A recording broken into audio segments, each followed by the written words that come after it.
Darah merupakan unsur yang sangat penting dalam tubuh.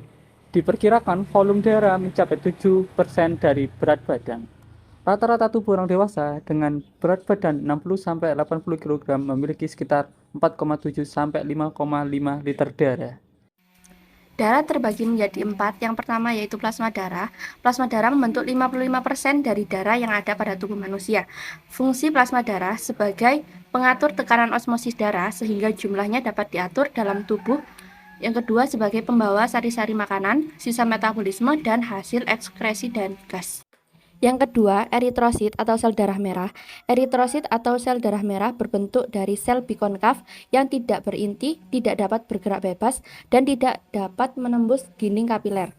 Eritrosit dibentuk dalam sumsum merah tulang pipih. Yang ketiga, leukosit atau sel darah putih. Leukosit atau sel darah putih adalah sel darah yang berbentuk variatif, memiliki inti, dan dapat bergerak bebas secara ameobit serta dapat menembus dinding kapiler yang disebut diapedesis.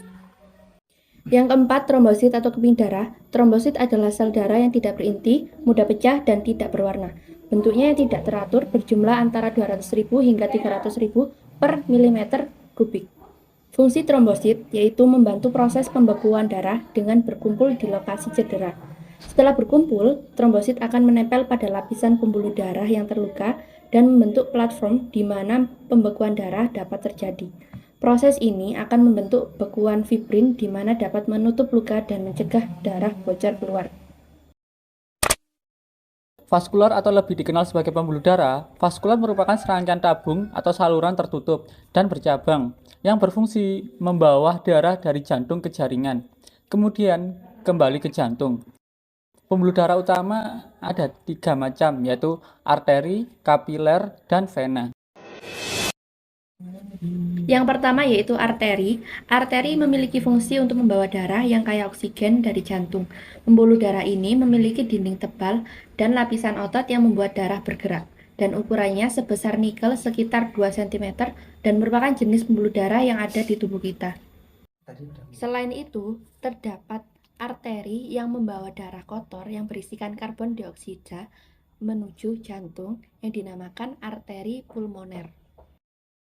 Yang kedua adalah vena. Vena adalah bagian pembuluh darah yang membawa darah dari seluruh tubuh menuju jantung yang berisikan darah kotor atau yang berisikan karbon dioksida. Terdapat vena. Vena adalah pembuluh darah yang membawa darah dari seluruh tubuh menuju jantung yang berisikan karbon dioksida, kecuali vena pulmonaris yang berisikan darah dari jantung ke seluruh tubuh yang berisikan oksigen. Yang ketiga, kapiler. Kapiler adalah jenis pembuluh darah yang menghubungkan arteri ke vena. Jenis pembuluh darah ini adalah jenis yang terkecil.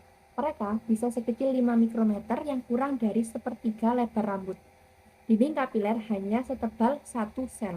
Dinding tersebut terbuat dari sel-sel endotel dan memungkinkan oksigen, nutrisi, dan limbah untuk lewat ke dalam sel-sel jaringan. Selain penjelasan di atas, kapiler merupakan tempat berakhirnya arteriol atau bagian terkecil dari arteri dan mulainya venula atau bagian terkecil dari vena. Berikut adalah sirkulasi dari peredaran darah. Dan sistem sirkulasi ini dibagi menjadi dua, yaitu sistem sirkulasi sistemik dan sistem sirkulasi paru-paru. Untuk yang sistemik, dimulai dari jantung, yaitu ventrikel kiri, menuju ke aorta, menuju arteri, menuju arteriole, lalu menuju ke capillary bed, setelah itu menuju ke vena, setelah itu menuju ke vena cava, yaitu vena cava inferior dan vena cava superior, setelah itu menuju ke jantung, yang akhirnya menuju kepada atrium serambi kanan. Untuk yang kedua yaitu sistem sirkulasi paru-paru, dimulai dari jantung yaitu bilik ventrikal kanan menuju arteri pulmonaris, setelah itu paru-paru, setelah itu menuju kapilari paru, setelah itu menuju vena pulmonaris dan berakhir pada jantung yaitu atrium serambi kiri.